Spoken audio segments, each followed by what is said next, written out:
Boa tarde, dia Boa tarde. 21 de setembro, estamos no nosso Café Literário, hoje discutindo, Café Literário do Pen Clube do Brasil, hoje discutindo o livro Drácula, de Bram Stoker, um livro de 1800. É muito ruim.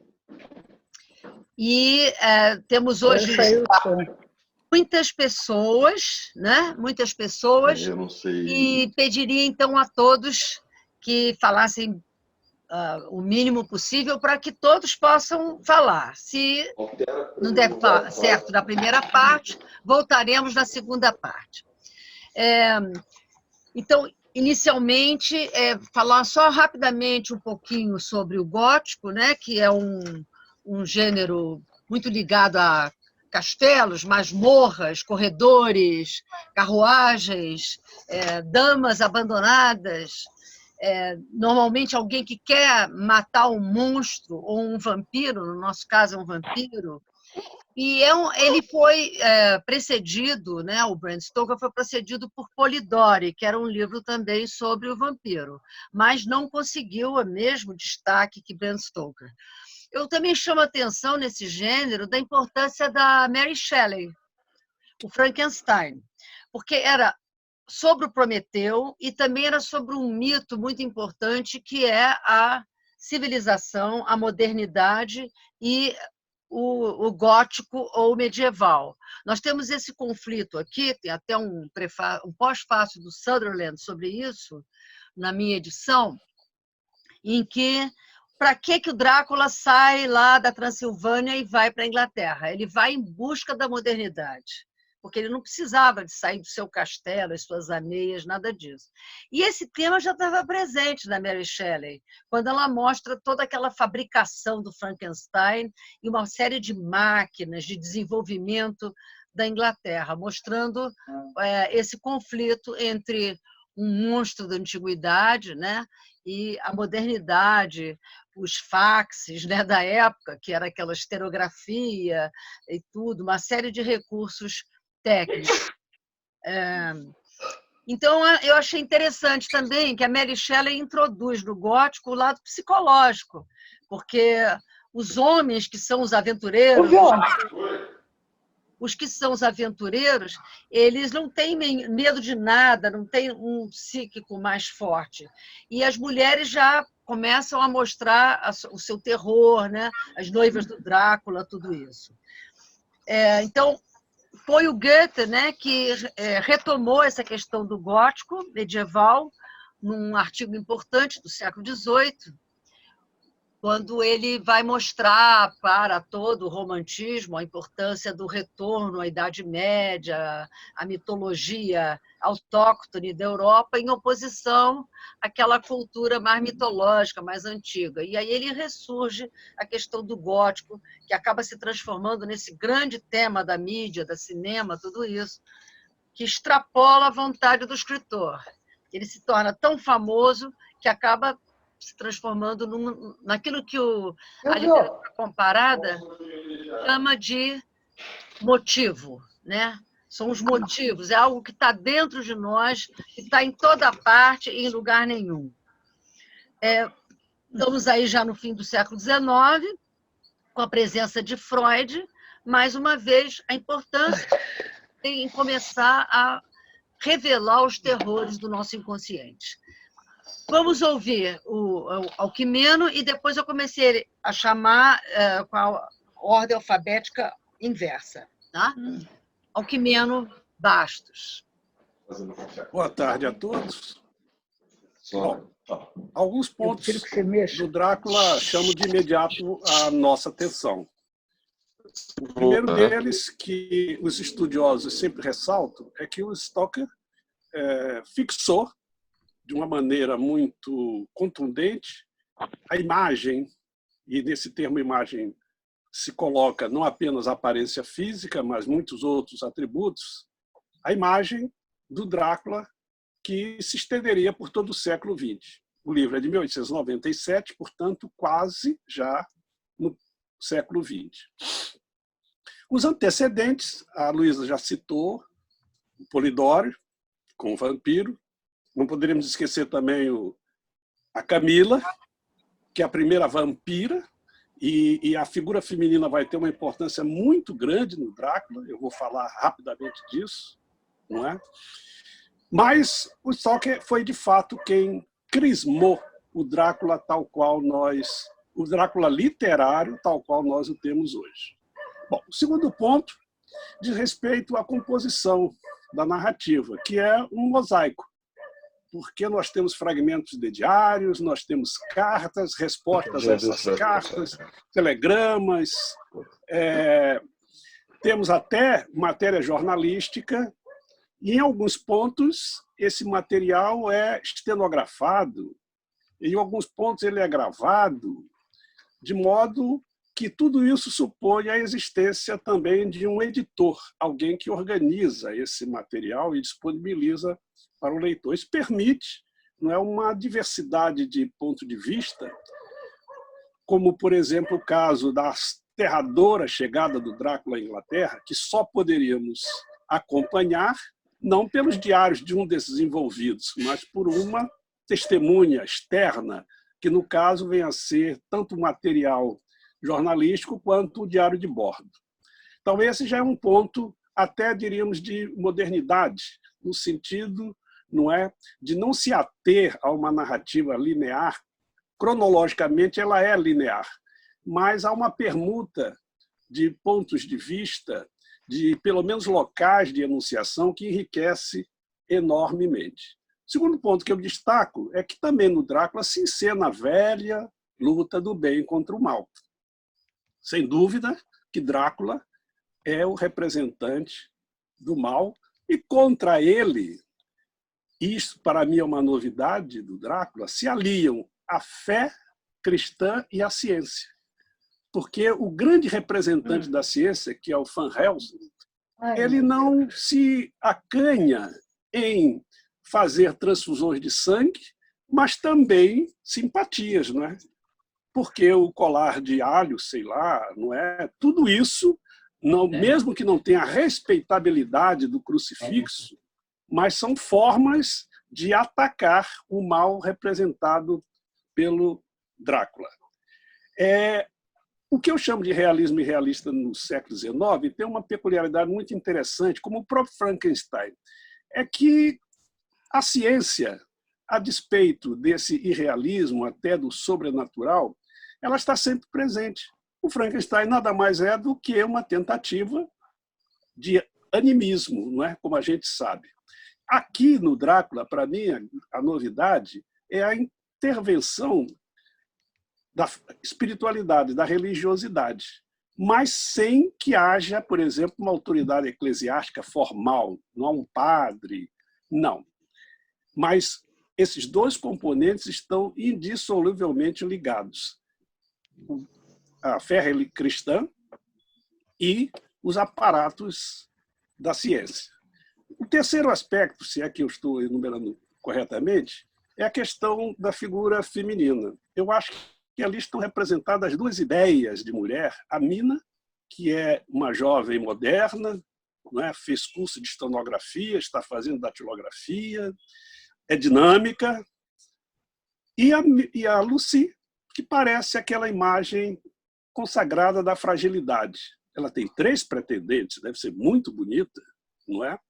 Pode escolher entre os 3 e o faz, mas ela vai morrer porque justamente ela é indefesa com relação ao Drácula. Já a Mina tem lá, apesar de ela também sofrer, mas ela tem condições de resistência. Então, esses aspectos são, para mim, muito interessantes e, curiosamente, não é? E talvez não seja por acaso, o Drácula é muito cinematográfico. Aquele confronto final parece preparado para ser filmado, porque não faltam nada. Até os homens têm peculiaridades. Existe lá o americano valente, não é? Todos eles unidos para dar fim ao pobre do Drácula, que, na verdade, é uma figura patética, porque, como disse a Luísa, ele sai lá da casa dele, onde ele estava tranquilo, não é, com as suas irmãs, que é um outro dado erótico a ser também trabalhado, e vai para a Inglaterra. A relação dele com a civilizada Inglaterra, no meu entender, é paradoxal, porque ele parece querer destruir essa civilização que ele tanto admira. Então, por agora, eu deixo essas questões no ar. Perfeito. Vamos ouvir, então, agora na ordem alfabética inversa, Sônia Zinger.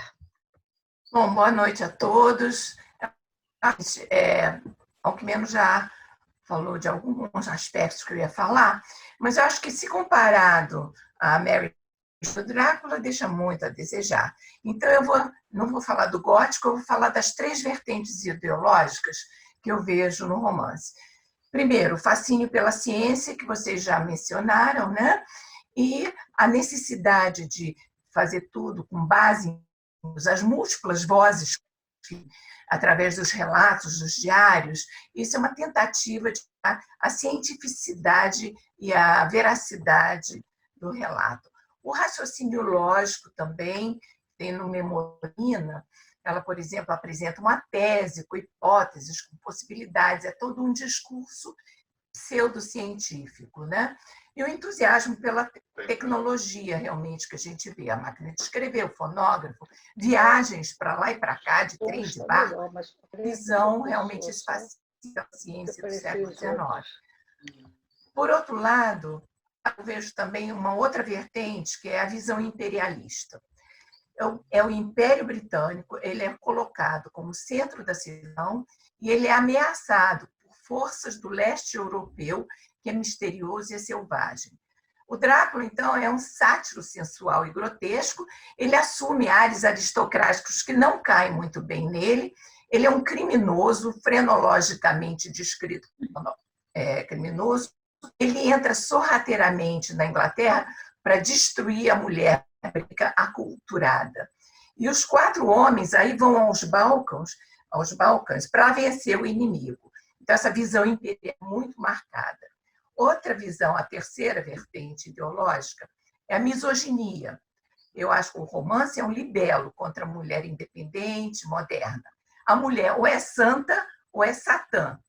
Claro que a primeira presa tinha que ser Lucy, porque ela é quiete, frívola, ela consegue escolher entre os 3 pretendentes, ela recebe o sangue dos homens, incluindo a do velho professor, e com isso ela se torna, de certa forma, é claro isso no romance, uma polígama. É interessante que ele não pede o sangue das empregadas, que são sadias, não pede o sangue delas, e a Lucy não é domesticada pelo casamento ou pela maternidade. Ela vira uma besta humana que sai matando criança, é uma degenerada, sequiosa por sangue. Ela precisa ser destruída. A Nina, que seria a santa, ela é maravilhosa, só que ela peca porque ela é santa, mas ela é muito inteligente, ela é inteligente demais para a sociedade. E ela tenta protagonizar essa luta contra o vampiro. Então, como castigo, ela é abandonada pelos homens, que, diga-se de passagem, são imunes às mordidas da besta, mesmo entrando na toca deles.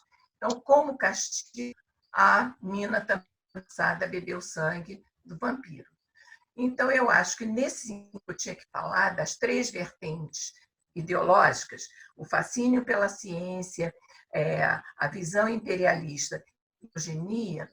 Eu acho que o romance reforça muito essa visão do final do século XIX, que também é muito retratada nas pinturas dos pré-rafaelitas, de Munch, vários desses. A gente pode deixar para discussão depois.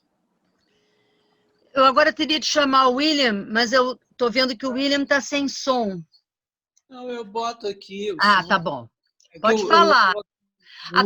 Seria de 3 a 5 minutos, eu sugiro que todos falem 3 minutos, que tem muita gente. Bom, boa noite, boa tarde a todos. É um prazer imenso estar aqui com vocês. E, William na verdade, é um prazer estar com vocês aqui. Eu não tenho muita coisa para falar, porque o que eu iria falar, o pessoal que menos já falou. Mas, assim, é apenas dizer que eu li o livro já há um tempo e ele mexeu muito comigo pela forma como ele é capaz de captar, de alguma maneira, aqueles medos que vocês já apontaram, que a professora Sônia Zing já apontou, o professor Alckmin também. Eu acho também que, embora eu concorde com a professora Sônia, que tem essa questão aí da misoginia e tudo mais, mas, por outro lado, tem também, eu reparei que muitas cenas, em alguns momentos, assim, o autor ele dá um protagonismo à mulher que não era esperado de uma mulher do século XIX. Então, eu acho que tem essa tensão aí entre a mulher que deve ficar presa, a mulher vitoriana, mas, ao mesmo tempo, tem ela tem esse protagonismo, né? Aquela cena final, se eu não me engano, já li há um tempo, mas eu acho que a Mirna que narra, ela também, embora ela seja frágil, ela dirige cavalo, também pega em arma. Então, de alguma maneira, ele está apontando para um tipo de mulher independente e inteligente que estava surgindo naquele momento também, né? E eu queria dizer que também, na minha experiência de leitor, e é tão somente na minha experiência de leitor, o livro ele tem essa aura. Quando eu li pela primeira vez, inclusive, eu tive um pesadelo com aquela fumaça do Draco. Porque ele é capaz... Na primeira vez eu falei, caramba, eu tive um pesadelo com a fumaça dele, porque tem aquela cena da fumaça que ele aparece no quarto, eu sonhei. Então eu tive um pesadelo. E isso me levou a pensar na força dessa narrativa, né? Como o Bram Stoker ele foi capaz de captar o tempo dele, mas, ao mesmo tempo, ir além. Tem umas questões psicológicas, né? Ele é capaz de criar umas imagens muito fortes que ficam na nossa mente, incomodando de certa maneira. Então, William, é isso. Obrigado. Vou te interromper, porque eu acho que você já... Não, já acabei. Tá. Muito obrigada. Temos muita gente para falar. Maria Lúcia Aragão. Bom, eu vou falar de sangue. Vou falar de sangue. Na mitologia grega, nós tínhamos as empusas e as lâmias que bebiam sangue de criancinhas. As lendas sobre seres sobrenaturais que se alimentam do sangue ou da carne dos vivos têm sido encontradas em praticamente todas as culturas. Na Pérsia e na Índia, por exemplo, havia muitas lendas sobre demônios bebedores de sangue. E uma coisa curiosa, em 2012, agora, há 8 anos atrás, num vilarejo da Sérvia, o Conselho Municipal do vilarejo emitiu um comunicado oficial pedindo que os seus habitantes pendurassem alho nos parapeitos e batentes das casas e cruzes do lado de dentro das mesmas, porque acreditavam que estavam aparecendo vampiros que estavam bebendo sangue de pessoas pelas madrugadas. Então, vocês veem que o negócio é muito sério. Até hoje, nós temos notícias, não é? De rituais satânicos. E, na verdade, o que eu queria falar para vocês é que nós vemos muitas referências ao sangue no Drácula de Stoker. E nós podemos comparar, por exemplo, eu fiquei muito impressionada com certas passagens do romance e passagens do Evangelho. Por exemplo, no Evangelho de São João, versículo 6, 54, 56, nós temos aquela passagem famosíssima em que Jesus diz: aquele que comer da minha carne e beber do meu sangue terá vida eterna. Minha carne é o verdadeiro alimento e o meu sangue é a verdadeira bebida, não é? Então, para os cristãos, essas palavras proferidas por Jesus Cristo apontam ou prometem uma vida eterna, a comunhão com o Senhor, no sentido de purificação. Mas essas palavras poderiam ter sido ditas pelo Drácula. Mas só que o Drácula ofereceria um outro tipo de imortalidade, que não representa a vida eterna, mas a morte eterna. Não a purificação. Coisa também, só para terminar, gente, a quantidade de transfusões de sangue no livro do Bram Stoker. Vocês sabiam que não havia ainda transfusões de sangue nessa época? Então já é uma antecipação, porque eles não sabiam ainda daquele negócio de RH positivo, RH negativo, de tipos sanguíneos, que sangue coagula daqui e dali. Não se sabia isso. Então, transfusões de sangue eram muito perigosas. Acontecia, sim. Faziam experimentos com animais.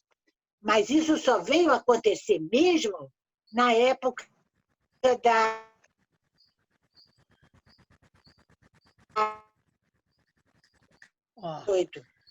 Antes, quando esse livro foi escrito, havia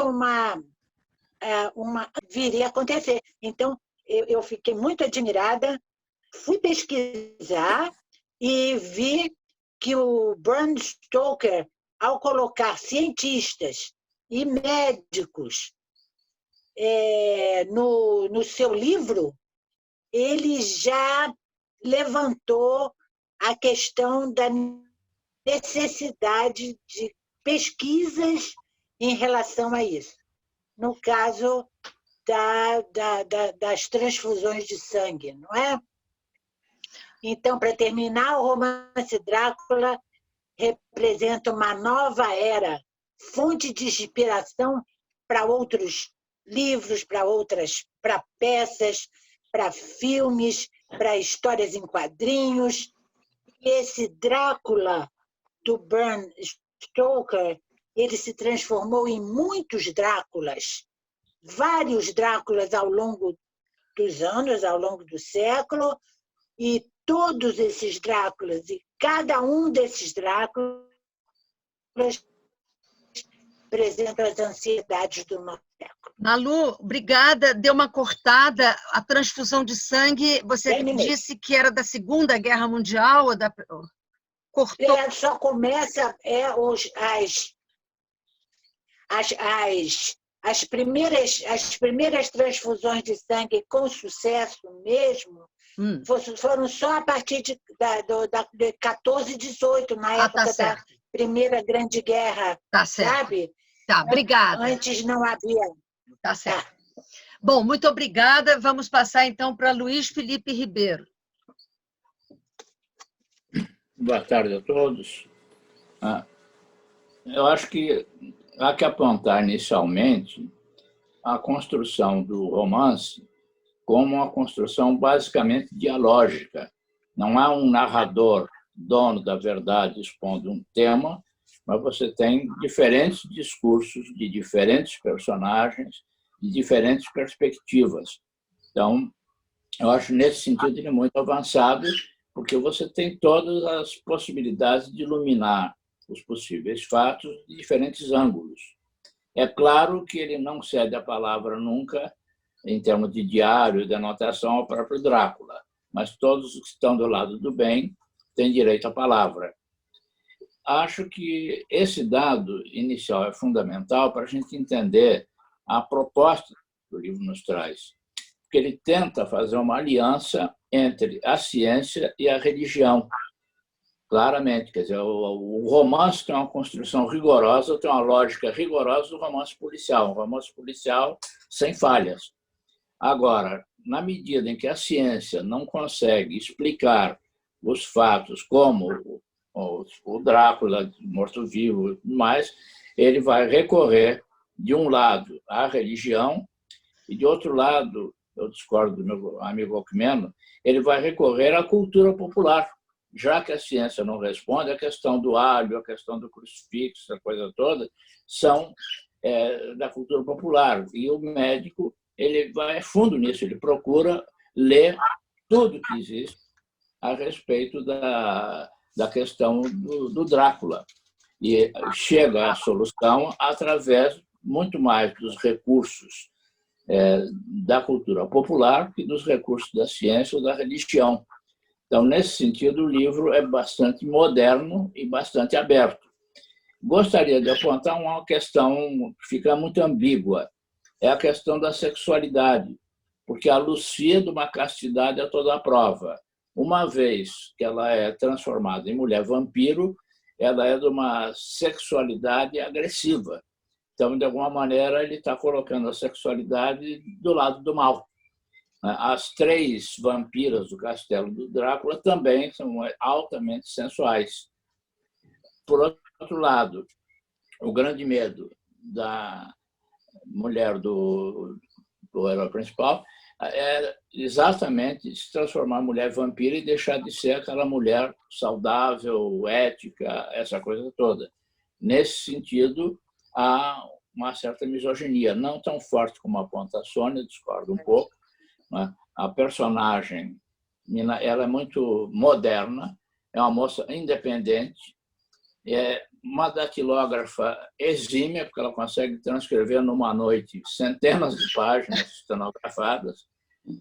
A novidade do gravador, já nessa época, ser usado como recurso de reprodução de discurso, também todos esses dados nos colocam dentro disso. Quer dizer, a tentativa de unir o conhecimento científico, a crença religiosa oficial, digamos assim, e a cultura popular. É nesse tripé que ele consegue montar a questão. E o final era mais ou menos esperável. O Drácula imortal termina sendo liquidado, ficando uma brecha que não foi resolvida. É o paciente psiquiátrico que foi mordido pelo Drácula e que aparentemente morreu. Mas se ele foi mordido pelo Drácula, este vampiro continuou vivo, possivelmente com o próximo romance.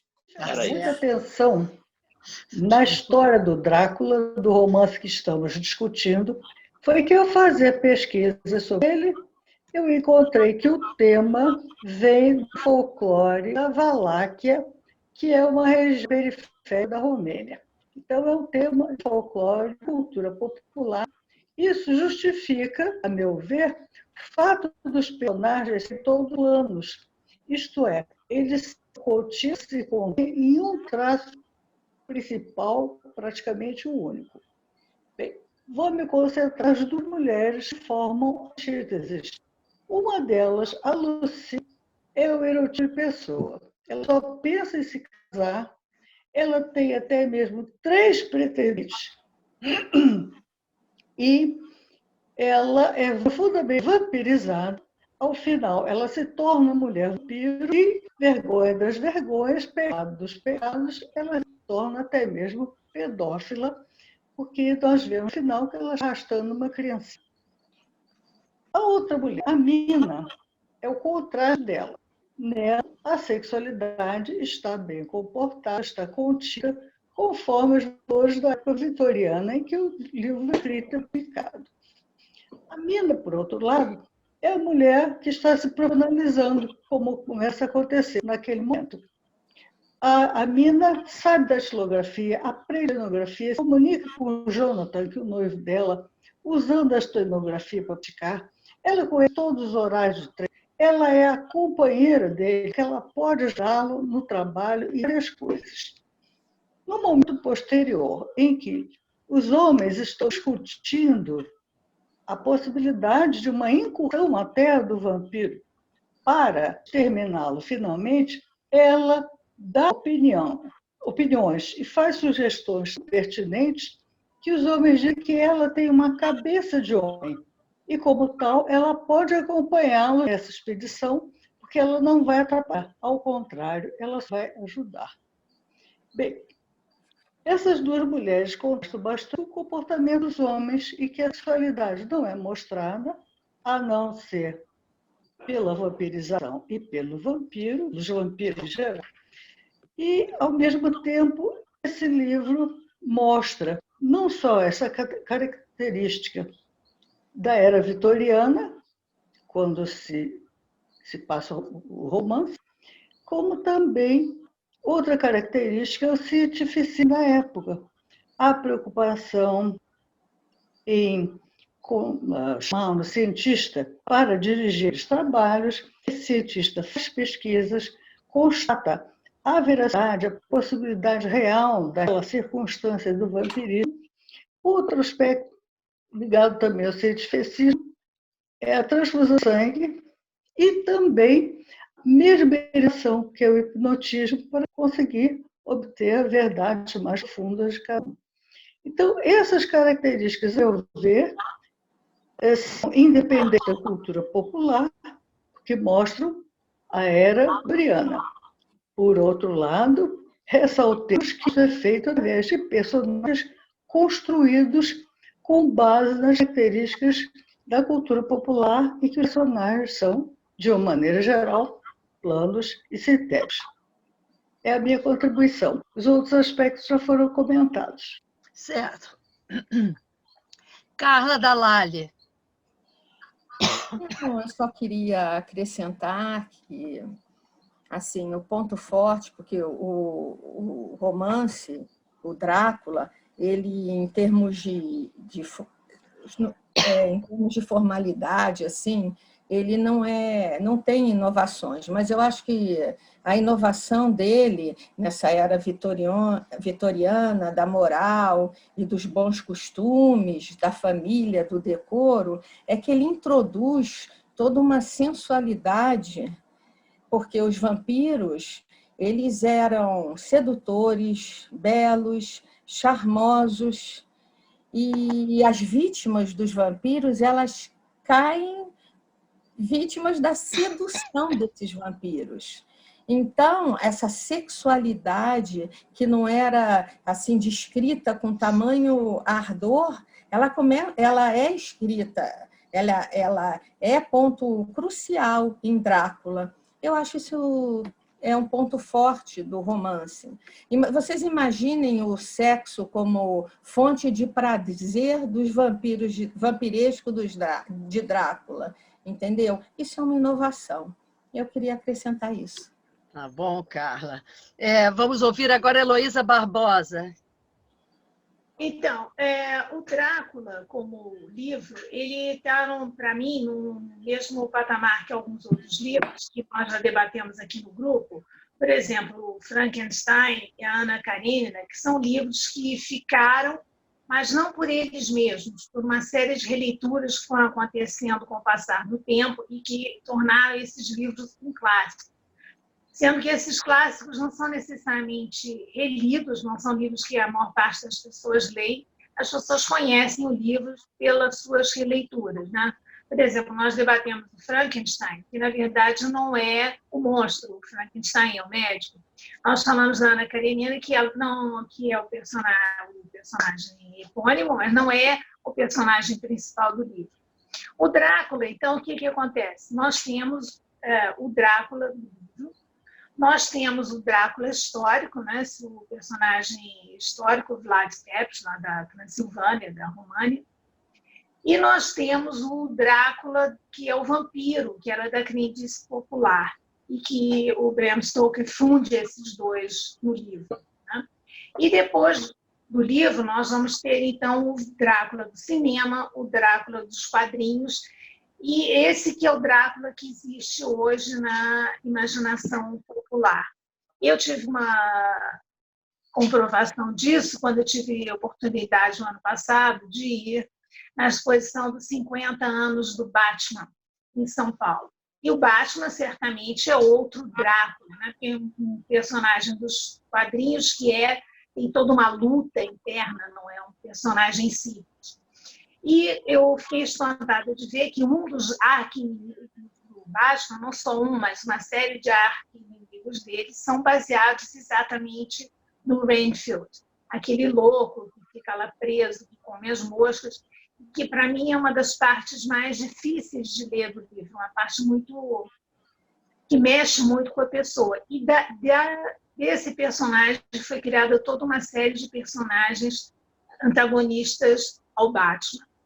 Então, fica para mim isso. É um livro que poucas pessoas leram, como a gente fez aqui agora, mas que ele tem toda essa sobrevida através dos personagens dele.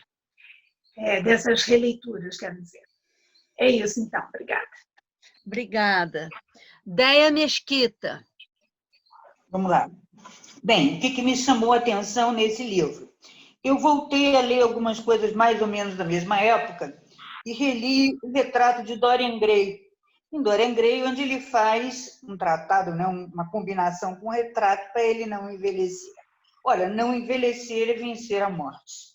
Né? Então, volto eu à história do todo homem sonha em ser Deus. Né? Todo homem sonha em vencer a morte. Vencer a morte, aí, no caso, é sugar o sangue do outro, ou seja, porque sangue é vida. E no sangue é vida, você vai contextualizar, embora ele seja de fonte popular, vai contextualizar nessa época, que já é uma época de cientificismo. Faz-se as pesquisas para se vencer as doenças venéreas de uma maneira ou de outra. Começa-se a fazer todas as pesquisas também para conseguir a transfusão de sangue, que vai acontecer um pouco mais tarde. Então, vencer a morte, de uma certa forma, é uma ânsia do homem. Né? E esse vencimento da morte, que não é uma coisa divina, porque a coisa divina, o homem foi condenado por Deus a ser mortal, vencer a morte, numa ótica cristã, só através da salvação. E a salvação vai dizer de toda uma abdicação do corpo em benefício da alma, etc, etc. E eu passo que aí não. Aí é a posse do corpo, é a afirmação do corpo, é o sangue que é vida. Que sangue é esse? É o sangue que corre na veia. E isso é uma coisa carnal, sensual, sim. E isso é demonstrado no romance através da Lucy e através do próprio vampiro. Né? Baudelaire tem um poema em As Flores do Mal chamado O Vampiro, em que ele vai falar dessa mulher que escraviza o vampiro, que deixa o vampiro no seu túmulo. Né? E tudo isso era um tema, era um momento, é a época que vai te proporcionando. Se é uma sociedade vitoriana, é uma sociedade repressora, essa sociedade pode encontrar uma válvula de escape ao explorar esses temas sensuais. De um modo ou de outro, ao colocar heroínas belas, como a Lucy, extremamente sensuais, ele está dando voz a um apelo da mulher. Ao colocar uma personagem como Nina, que vai simbolizar tudo aquilo que a mulher vai conquistar lá pela frente, ele também dá voz à mulher. Uma outra coisa que eu achei desse romance, já foi falado isso, ele é um romance extremamente visual. Né? Você vai vendo que aquilo ali está pedindo para ser filmado um dia, está pedindo para ser fotografado. Né? A descrição das sombras, das névoas, e depois, progressivamente, os lobos que uivam. Então, o romance pede um filme, é muito visual, é muito cinematográfico, tem toda... Uma outra coisa que eu achei extremamente atual foi a polifonia. Ele tem diferentes vozes para compor esse mosaico. É o que eu tinha a dizer, mais ou menos o que eu tinha dito antes. Celi Luz. Olá a todos. O Stoker, ele também foi poeta, e ele entra em contato com o poeta Walt Whitman, poeta americano, que tinha poemas que falavam de sexo explícito, e era um poeta assim, controverso, mas grande poeta, considerado influenciador, criou o verso livre e tal. Então, a gente pensa, essa correspondência que ele mantinha, né, o Stoker e o Walt Whitman, com toda essa visão aberta do outro poeta, e a gente pensa na influência mesmo, né? Porque o Stoker, ele resolveu falar de coisas misteriosas, de terror. Ele já havia, desde a infância, tido a influência de histórias que a mãe dele contava para ele, histórias de fantasma. Então, ele desenvolveu esse gosto por esse tipo de história, pesquisou sobre folclore. E o que eu quero dizer é o seguinte: antes dele fascinar o leitor, ele foi fascinado, né? Isso é interessante, lá pela mãe e tal, das histórias, na vida dele, contato com outras pessoas, contato com outros poetas, enfim, tudo isso é importante para que as pessoas criem, né? Tenham a sua produção criativa. O Walt Whitman também falava em sangue em alguns poemas, que eu não vou ler porque não há tempo assim para isso, né? E por que, então, a gente lê um livro desse nos dias de hoje? Eu achei a leitura interessante, não só interessante, mas gostosa de ler. Eu li aqui nessa edição da Via Leitura, quase 400 páginas. Gostei também dele ter usado essa estratégia narrativa que ele não inovou, mas para esse caso aqui do terror, eu achei interessante, achei que foi levando, despertando o interesse.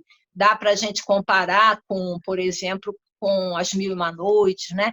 Que eu fiz quando continuava, não terminava de manhã. E assim o diário, fazendo a gente pensar em o que vinha depois. A inovação, no caso, são pormenores, né? Principalmente nesse relacionamento voluptuoso que é instaurado, e ele mostra essa relação do vampiro com mulher, com homem, com grupo, com criança, tudo isso numa época em que da era vitoriana, em uma sociedade reprimida, e a gente vê que pode sim ter causado um rebuliço, né? Mas também pode ter servido para reflexão, eu acredito, né? E até nos dias de hoje. São situações proibidas, reprimidas pela sociedade, né? Ele trouxe um vampiro que era luxuoso, que era atraente, né? E as vítimas não reclamavam nem um pouco, né? Elas entravam no estado de delírio e essa volúpia e tal. Isso, com relação às mulheres da época, foi muito interessante, porque mostrou, né, uma mulher que podia sentir prazer, quer dizer, tocar num ponto em que era tabu, né, naquela época. E o que eu queria dizer das mulheres, que já foi falado muita coisa, mas assim, as duas mulheres são diferentes, as personagens mulheres são diferentes, mas o ideal seria uma mulher que fosse as duas, com as duas personagens, não é? A mulher completa. Então, naquela época, as mulheres não gostaram muito, acharam que nem a personagem Mina, que é mais responsável, pensa na coletividade, nem ela agradou, porque não tem o empoderamento que a mulher já naquela época lutava por ele, né? Eu queria falar também um pouquinho sobre os desdobramentos dos filmes, seriados, e as séries de hoje, elas estão apresentando um vampiro mais humanizado, um vampiro que se apaixona, um vampiro que quer casar, que quer ter filhos. E estão trazendo o vampiro, que nasce vampiro, e que ele vai a uma clínica médica para deixar de ser vampiro. Tudo isso foi possível graças ao livro do Bram Stoker. Então, o livro Vampiro Drácula, ele não vai morrer tão cedo. Tá certo. Antes de dar entrada na questão do debate livre, eu queria lembrar que o próprio Bram Stoker ele retoma, né, a história do Vlad Drácula, que é um conde da Romênia extremamente perverso e que tem uma luta com os turcos, a invasão dos turcos naquela região da Romênia. em 1621, que é a sequência de toda aquela luta do Império Otomano, da religião católica contra a religião muçulmana. Então, há uma guerra, né? E ele extrapola na violência, porque não só ele mata aqueles turcos todos, como ele tem a perversão de empalar cada um dos vencidos a uma distância na ala que vai levar até o castelo. Quer dizer, o suprassumo da violência, não precisava disso, né? Então, começa ali, não se sabe se mito ou realidade, começa ali essa história de um Drácula que existiu. Então, nesse momento, está muito relacionado à Igreja Católica, né? A cruz que ele temeria, virar pó, que é uma das imagens, aliás, muito usadas no Barroco, né? Virar pó, virar nada, teu corpo virar nada, virar pó, ter o crucifixo, a hóstia, aquela questão da terra, né? Da terra sagrada. E esses motivos, aos poucos, vão sendo alterados para uma visão mais profana de hoje, até chegarmos ao Batman, né? Que você citou, porque tem um momento em que o Jonathan olha pela janela e o homem está feito uma aranha na lateral do castelo, descendo da janela, sem corda, sem nada, como uma verdadeira aranha. Outras horas ele aparece como Nosferatu, como rato, noutras versões. E cada vez mais uma versão desacralizada e cada vez mais ligada a uma casa, né? A continuação do romance gótico é uma casa assombrada, como a gente vê muito nos filmes, sempre alguma coisa apavorante, espíritos e tal, porque ficaria meio conservador manter sempre um castelo gótico. E assim você tem mais apelo ao público internacional, porque nem em todo lugar tem um castelo amaldiçoado, assim, como o do Conde Drácula da Romênia. Bom, eu só queria, na verdade, eu acho que todo mundo já falou tudo, eu só queria salientar como eu acho impressionante essa capacidade do romance de captar o tempo dele, né, e apontar para tempos futuros, porque assim eu fiquei bem impressionado com isso, porque como já foi falado aqui, a questão da transfusão de sangue ainda estava sendo pesquisada e ele coloca isso no livro. A tecnologia é muito presente ali, né? A questão do estenógrafo, da possibilidade de gravar, que era uma super inovação à época, né? E eu acho, então, esse tema é muito importante. E também acho que, embora eu concorde, já estou me repetindo, mas com a questão da mulher que é colocada e é descrita de certas maneiras, eu acho que o texto ele tem alguns momentos que ele vai descrever, ele vai dar uma certa voz à mulher que eu não me lembro de ter encontrado em outros romances. Pode até ter, mas, assim, por exemplo, lá no capítulo 8, né, quando a Myrna escreve o journal dela, né, o diário, aí ela vai falar que eu estou, infelizmente, com uma versão, a minha versão é uma versão inglesa, então eu não vou conseguir traduzir rapidamente aqui, né? Mas ela fala, eu vou fazer uma paráfrase, né? Ela fala assim, e ela faz referência a um jornal feminino, né? Que é Some of the New Women's Writers, né? Quer dizer, então ela vai falar, né, algum dia vai trazer a ideia de que homens e mulheres sejam allowed, né? Eles vão ser permitidos que conhecer um ao outro, né, e dormir um com o outro antes do casamento. Quer dizer, poxa, isso é uma coisa impressionante para a época, uma mulher escrevendo isso. E outra coisa, além disso, ela vai falar, né, dessa possibilidade do homem e a mulher se conhecer antes de se casar. E outra coisa, ela fala uma coisa mais assim, woman wants condescended in the future to accept. She will do the proposing herself. Quer dizer, ela mesma vai fazer a proposta de casamento.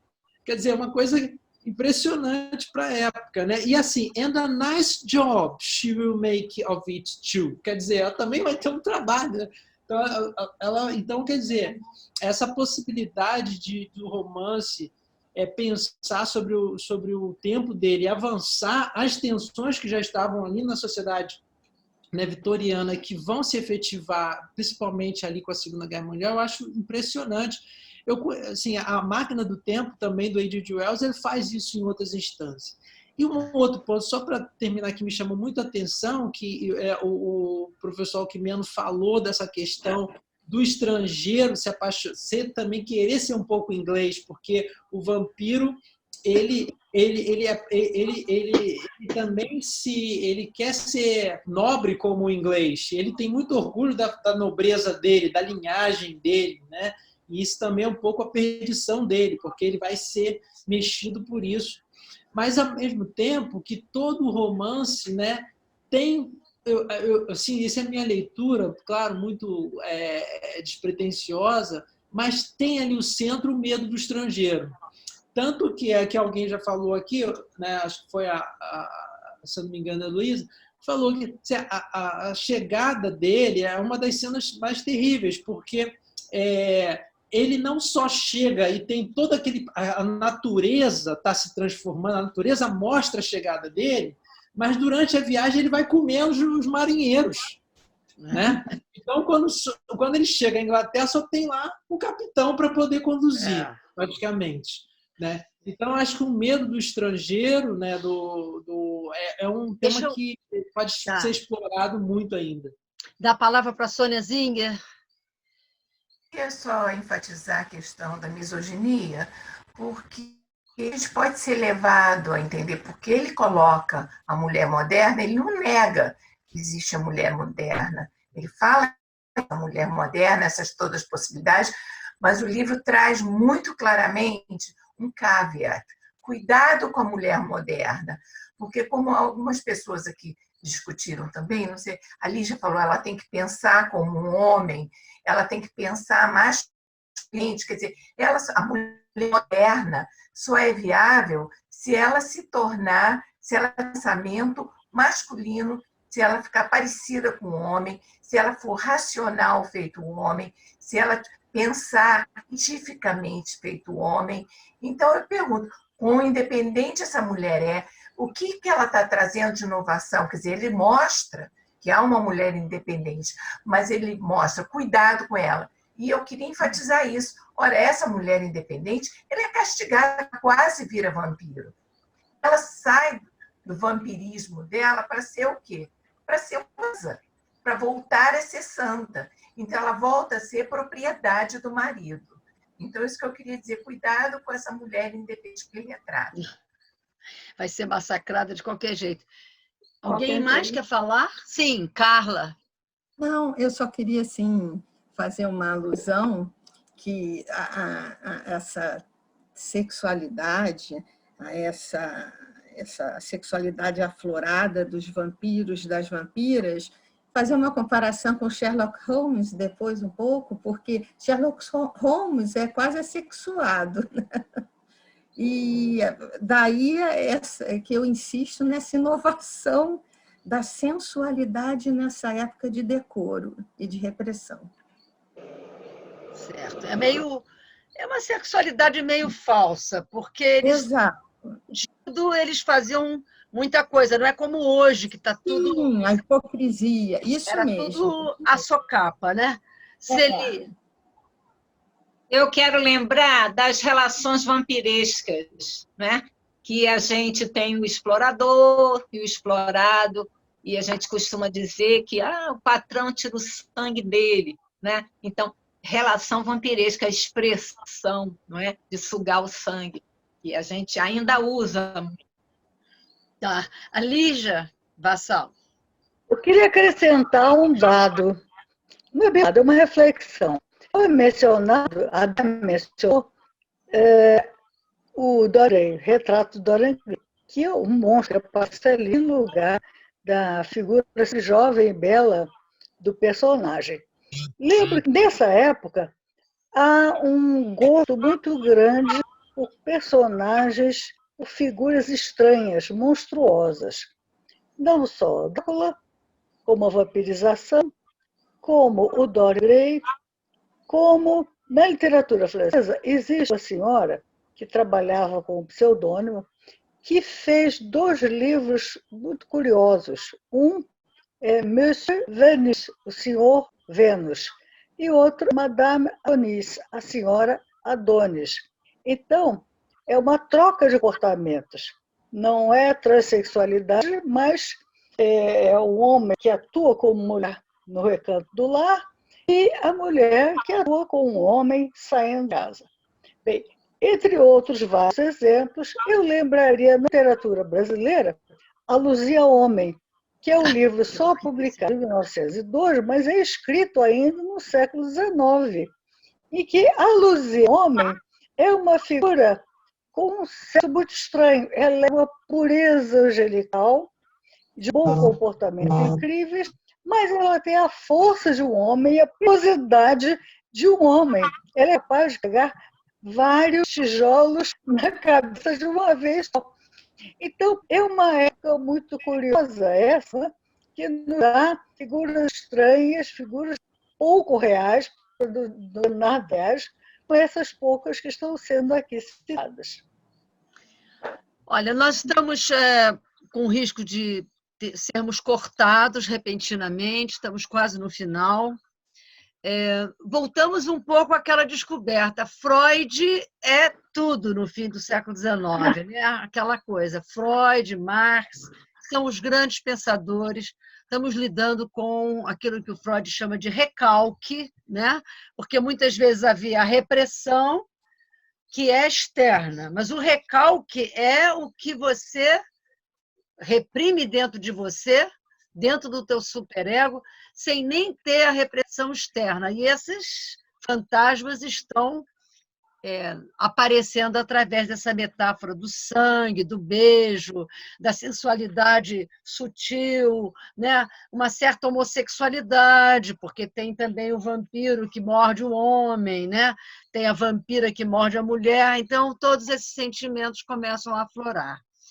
Chegamos no final agora do nosso tempo, agradeço a todos e espero que tenham uma noite tranquila, sem nenhuma fumaça vampiresca.